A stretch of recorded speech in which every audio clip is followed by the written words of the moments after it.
Hello everyone, once again welcome back on my YouTube channel. Today's session is based on process of controlling and types of controlling. So let's begin the topic.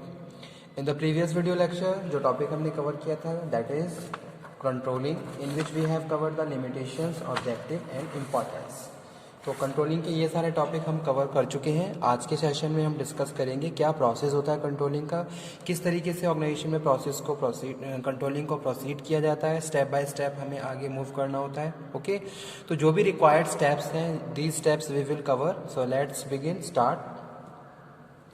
Process of control is a process that measure current performance. ठीक है, अगर आप controlling की बात कर रहे हैं हम, तो कंट्रोलिंग में हम क्या कर रहे हैं, यानी कि जो करंटली हमारे वर्कर्स या सबऑर्डिनेट जो भी परफॉर्म कर रहे हैं उनको हम क्या कर रहे हैं, इवेल्युएट कर रहे हैं, मीजर कर रहे हैं. ठीक है, कि भाई जो भी हमारे प्री डिटरमाइंड गोल हैं उन्हीं के हिसाब से हमारे जो भी सबऑर्डिनेट हैं अपने एफर्ट्स को यूज कर रहे हैं या नहीं कर रहे हैं. तो ये चीज यहाँ पे हम डिस्कस कर रहे हैं. Control is a process that measure current performance on a continuous basis and ensure that the performance leads to some predetermined goals.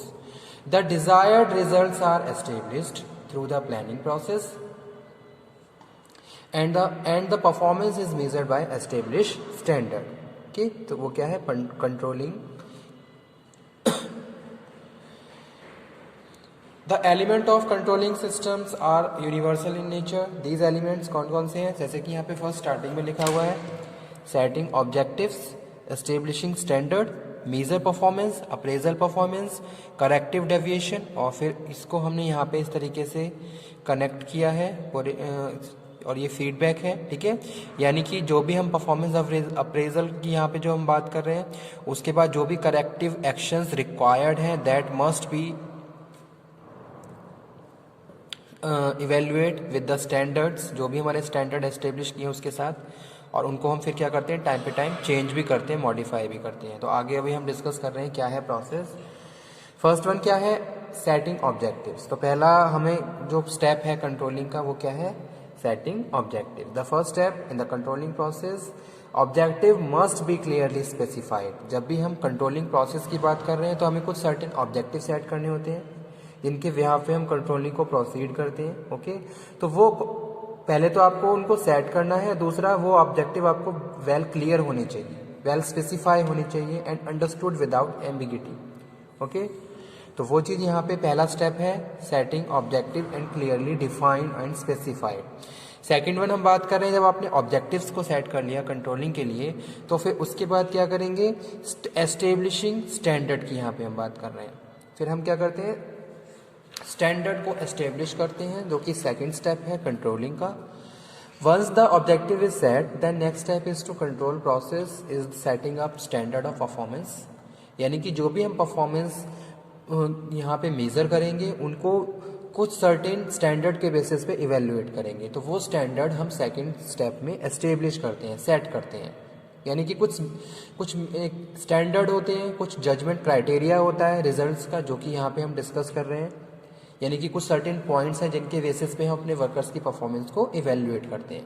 ठीक है, they are yardsticks of performance, specify what should be accomplished. हमें करना क्या है. Okay, the standard में भी quantitative और qualitative. तो यहाँ पे दो चीज़ें मैं बता रहा हूँ, जो भी स्टैंडर्ड है उनमें हम क्वांटिटेटिव और क्वालिटेटिव टर्म्स को यूज़ कर रहे हैं.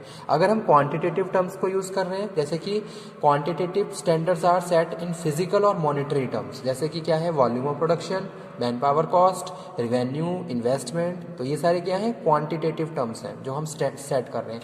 जैसे कि भाई अगर कोई भी प्रोडक्शन में अगर कोई कंट्रोलिंग की जा रही है तो जो भी हमने स्टार्टिंग में स्टैंडर्ड सेट किया था कि भाई आज शाम तक हमें इतने आउटपुट जनरेट, इतनी क्वांटिटी प्रोड्यूस करनी है, तो वो यहाँ पे क्या है, एक स्टैंडर्ड है. और उसको फिर आप क्या कर रहे हो, फिर आगे अपने वर्कर्स की जो भी वर्कर्स आपके काम कर रहे हैं उनकी परफॉर्मेंस को इवेल्युएट करोगे उस स्टैंडर्ड के बेस पे. ठीक है, तो वो चीज़ यहाँ पे हम डिस्कस कर रहे हैं. या फिर अगर हम क्वालिटी की बात कर रहे हैं तो qualitative standards are set of those area where standard can not be set in the terms of quantitative, जैसे कि है goodwill, employee morale, motivation, industrial relation, आप चाहते हो अगर आप आपकी ऑर्गेनाइजेशन रन कर रही है तो उसकी मार्केट में अच्छी गुडविल हो, एम्प्लॉय का मोरल हमेशा बिल्डअप रहे, हमेशा मोटिवेट रहे, और वर्कर्स और एम्प्लॉय के रिलेशन हमेशा हेल्दी रहे। तो ये सारी चीज़ें क्या है आपकी, क्या है कुछ स्टैंडर्ड्स हैं जो आप यहाँ पे सेकंड स्टेप में एस्टेब्लिश करते हो। उसके बाद फिर आप क्या है मेजर करते हो परफॉर्मेंस को, जो कि क्या है third step. On the standard and objectives have been established, the next step to controlling process is to monitor and measure the actual performance.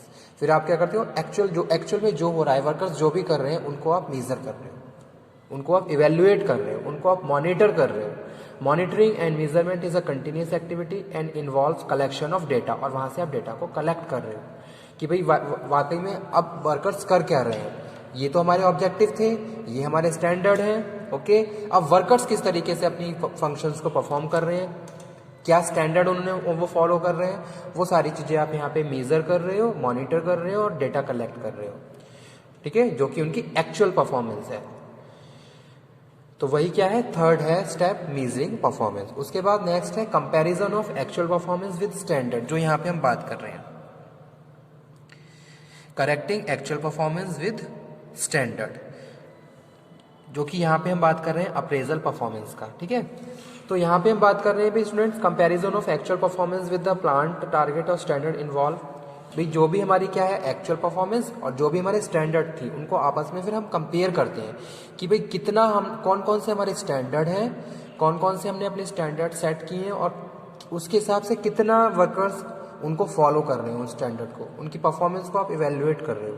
तो फोर्थ स्टेप यही है comparison of actual performance with standards, यानी कि जो भी आपने standard set करें उसको उससे आप वर्कर्स की एक्चुअल परफॉर्मेंस को कंपेयर कर रहे हो, ओके। जब आपने कंपेयर किया तो आपको बहुत सारे करेक्टिव मेजर्स मिले, यानी कि बहुत सारे ऐसे पॉइंट्स मिले जहां पे आपको चेंजेस की रिक्वायरमेंट है। वही चीज़ यहाँ पे हम फिफ्थ स्टेप में डिस्कस कर रहे हैं कि भाई जब आपने कंपैरिजन किया तो आपको लगा कि भाई यहाँ चेंजेस, मॉडिफिकेशन या चेंजेस की रिक्वायरमेंट है, यानी कि जो भी स्टैंडर्ड हमने सेट किया था उसके हिसाब से वर्कर्स ने आगे टास्क को प्रोसीड नहीं किया है, या फिर जो भी हमारे स्टैंडर्ड थे उसके हिसाब से हम आगे नहीं बढ़ पा रहे हैं, ठीक है। कहीं ना कहीं कुछ ना कोई प्रॉब्लम हुई है तो आप उसको प्रॉपर कंसीडर करोगे और जहाँ जहाँ चेंजेस लेने की ज़रूरत है, नीड है, आप उन चेंजेस को लोगे। तो वही चीज़ यहाँ पे हम बात कर रहे हैं करेक्टिव डेविएशन, यानी कि taking a corrective action plan and match the जो भी परफॉर्मेंस है उसको फिर आप क्या करोगे एस्टेब्लिश स्टैंडर्ड के साथ मैच करोगे। तो यहाँ पे फीडबैक रिक्वायर्ड होता है, ठीक है। जब भी सुपरवाइजर है वो कंट्रोल कर रहा है तो जब वो कंपैरिजन करेगा, कंपैरिजन के बाद वो करेक्टिव एक्शन लेगा, उसके बाद फीडबैक रिक्वायर्ड होता है जो कि स्टैंडर्ड से हम कनेक्ट कर रहे हैं, ओके। उसने क्या करा, जो भी करेक्टिव एक्शन लिए उनको कम्युनिकेट किया, किसके साथ कंपेयर किया, स्टैंडर्ड के साथ। फिर उसने वो उन जो भी करेक्शन है उनको अप्लाई किया। तो ये क्या है कंट्रोलिंग का प्रोसेस है पूरा। इसी तरीके से ऑर्गेनाइजेशन में क्या है कंट्रोलिंग प्रोसीड की जाती है। तो यही था हमारा आज का सेशन, ठीक है। सेटिंग ऑब्जेक्टिव्स, आपने ऑब्जेक्टिव सेट कर लिए कि कौन कौन से क्या हमारे ऑब्जेक्टिव है। अगर आप कोई भी काम कर रहे हो तो उसके पीछे आपके सर्टेन ऑब्जेक्टिव होते हैं जिसकी वजह से, जैसे सपोज हम चाहते हैं हमारी ऑर्गेनाइजेशन की गुडविल हमेशा अच्छी बनी रहे, ठीक है, मार्केट पोजीशन हमारी अच्छी रहे, हमारा आउटपुट बहुत क्वालिटेटिव हो जो भी हम कर रहे हैं। तो कुछ ना कुछ हमारे सेट ऑब्जेक्टिव्स होते हैं और वो ऑब्जेक्टिव हमें वेल क्लियर होने चाहिए और अंडरस्टैंड होने चाहिए। उसके बाद नेक्स्ट है एस्टेब्लिशिंग स्टैंडर्ड। फिर आप स्टैंडर्ड को सेट करोगे और उसके हिसाब से परफॉर्मेंस को मेजर करोगे, ठीक है। और उसके बाद जहाँ पे भी करेक्टिव एक्शन लेने की रिक्वायरमेंट है आप करेक्टिव एक्शंस को ले लोगे। तो ये पूरा कंट्रोलिंग का प्रोसेस है। उसके बाद आ जाइए स्टूडेंट, नेक्स्ट है टाइप्स ऑफ कंट्रोलिंग। कौन कौन से टाइप्स होते हैं कंट्रोलिंग के। तो यहाँ पे controlling categorize in 2 parts, based on elements or based on stages. Based on element again categorized in 2 parts, strategic control or operational control. Based on stages again categorized in 3 parts, feed forward control, concurrent control और feedback control, ठीक है। तो first one क्या है, based on element. Depending on element, control can be 2 types. First one strategic control. Strategic control में हम बात कर रहे हैं कि भाई strategic control is the process taking into account changing planning premises both external and internal, okay, to the organization on which strategy is based. अगर यहाँ पे हम बात करें इंटरनल फैक्टर्स की, अब इंटरनल फैक्टर्स को आप कंट्रोल करना चाहते हो, लेकिन उसको कंट्रोल करने के लिए आपने कोई स्ट्रेटेजी फॉर्मुलेट करी है, ठीक है। तो आपने कोई स्ट्रेटेजी फॉर्मुलेट करी और उसको इम्प्लीमेंट करा, और इम्प्लीमेंट करने के बाद आपने उस एनवायरनमेंट को, जैसे कि इंटरनल एनवायरनमेंट है, उसको कंट्रोल किया, तो वो क्या है, स्ट्रेटेजिक कंट्रोल है। उसको हम क्या बोल रहे हैं, स्ट्रेटेजिक कंट्रोल। जैसे कि वर्कर्स, यहाँ पे आप वर्कर्स के लिए कोई स्ट्रेटेजी बना रहे हो ताकि वो विलिंगली काम करें और अपना हाई एफर्ट्स, पॉजिटिव एफर्ट्स यानी कि विलिंगनेस, इनिशिएटिव रहें और हमेशा अच्छा अपने फंक्शंस को बहुत प्रॉपरली परफॉर्म करें, उनके काम में एफिशिएंसी रहे। तो इसके लिए आपने कोई स्ट्रेटेजी बनाई है और उस स्ट्रेटेजी को आप क्या कर रहे हो, उस एरिया में इम्प्लीमेंट कर रहे हो, तो इसको हम स्ट्रेटेजिक कंट्रोल कहते हैं। इसका सेकंड पार्ट क्या है, एक्सटर्नल फैक्टर्स, यानी कि एक्सटर्नल फैक्टर्स पे हमारा कोई कंट्रोल नहीं रहता है, ठीक है। लेकिन यहाँ पे हम बात कर रहे हैं भी क्या है कि कुछ ऐसे फैक्टर्स, कुछ ऐसे प्लान आपने बनाए जिसके यूज़ करके आप वहाँ पे प्रॉपर अपने आप को बैलेंस कर पा रहे हो, तो वो क्या है, स्ट्रेटेजिक कंट्रोल। सेकंड हम बात कर रहे हैं operational control. Operational control is concerned with action performance is aim to evaluating the performance, ठीक है। यानी कि यहाँ पे हम बात कर रहे हैं कि भाई जो भी वर्कर्स काम कर रहे हैं, आप उनकी परफॉर्मेंस को इवेल्युएट कर रहे हो, तो वो क्या है, ऑपरेशनल कंट्रोल है। So that's why operational control is concerned with the action, यानी कि जो भी आप एक्शन ले रहे हो उसको मेजर किया जा रहा है, उसको कंट्रोल किया जा रहा है, तो वो क्या है, ऑपरेशनल कंट्रोल है। वर्कर्स ऑर्गेनाइजेशन में काम कर रहे हैं और आप ड्यूरिंग द वर्क उनको क्या कर रहे हो, इवेल्युएट कर रहे हो, तो वो क्या है, ऑपरेशनल कंट्रोल, यानी कि उनकी परफॉर्मेंस को आप इवेल्युएट कर रहे हो, दैट इज ऑपरेशनल। उसके बाद नेक्स्ट है based on stages, feed forward control. Feed forward control involve evaluation of input, ठीक है, यानी कि इनपुट को अप्लाई करने से पहले आपने उनको कंट्रोल की, उनको इवेल्युएट किया, और जहाँ जहाँ करेक्टिव एक्शन लेने की रिक्वायरमेंट है आपने उनको करेक्टिव एक्शंस लिए, तो वो क्या है, feed forward control. Feed forward control involves evaluation of inputs and taking corrective actions before a particular sequence of operation is completed, ठीक है। यानी कि कोई भी ऑपरेशन कंप्लीट होने से पहले आपने जो भी इनपुट्स यूज करे हैं उनको पहले आपने इवैल्यूएट किया, और जहाँ जहाँ चेंजेस की रिक्वायरमेंट है आपने उनको चेंज कर लिया, ताकि जब आउटपुट जनरेट हो तो वो प्रॉपर हमारे एफिशिएंसी, जो भी हमारे जो डिजायर्ड रिजल्ट्स हैं उनके हिसाब से जनरेट हो, ठीक है।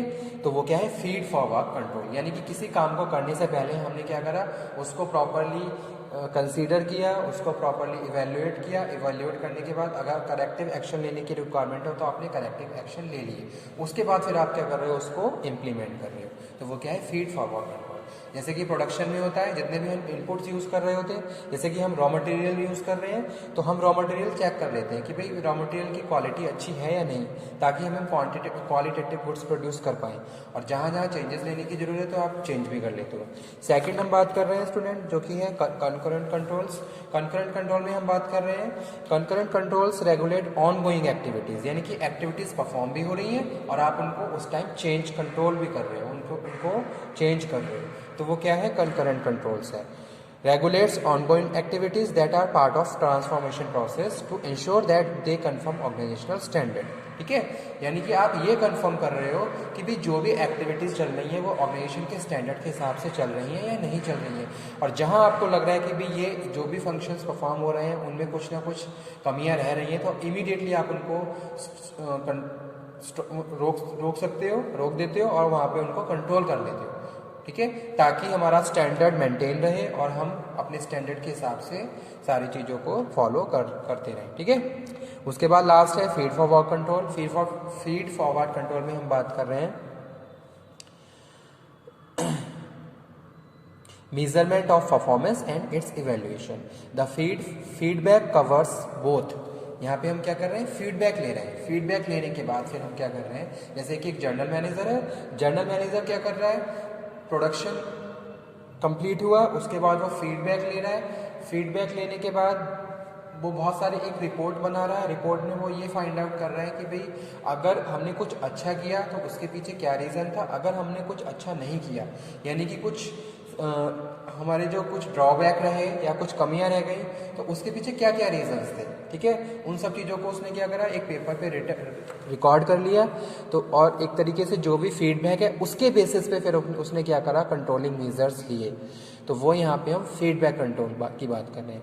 जैसे कि आपने कुछ एक्सपीरियंस, पूरा कोई टास्क परफॉर्म किया, उसके बाद आपका फीडबैक लिया गया, फिर आपसे ये पूछा गया कि भाई आपने इस टास्क में क्या क्या प्रॉब्लम फेस की, और उसके बेसिस पे फिर आप फर्दर कोई भी कंट्रोलिंग की जा रही है, यानी कि या फिर कुछ मेजरमेंट या इवेल्युएशन किया जा रहा है, तो वो क्या है, फीडबैक कंट्रोल है। ठीक है, feedback on work performance has dual role. जैसे कि फर्स्ट वन है, individual get information essential for improvement in their work performance. जैसे लोग काम करते हैं, काम करने के बाद अगर वो कुछ अच्छा काम नहीं कर पाते हैं, तो उनको ये बताया जाता है कि भाई आपने क्या क्या काम प्रॉपर नहीं किया जो आगे आपको करना है, ताकि हम अपने स्टैंडर्ड को मेंटेन करके रख सकें। ठीक है, और सेकंड, इनर मोटिवेशन की यहाँ पे हम बात कर रहे हैं। Feedback can contribute toward intrinsic inner motivation. हमें खुद में कितना मोटिवेशन है, हम कितना विलिंगनेस के साथ काम कर रहे हैं, तो वो क्या है, फीडबैक कंट्रोल। तो ये थे types of control based on element और based on stages. Okay student, thank you very much. अगर किसी को कोई प्रॉब्लम हो तो वो दोबारा से डिस्कस कर सकता है। इजी पॉइंट्स हैं, कंट्रोलिंग प्रोसेस और types of controlling. Thank you very much.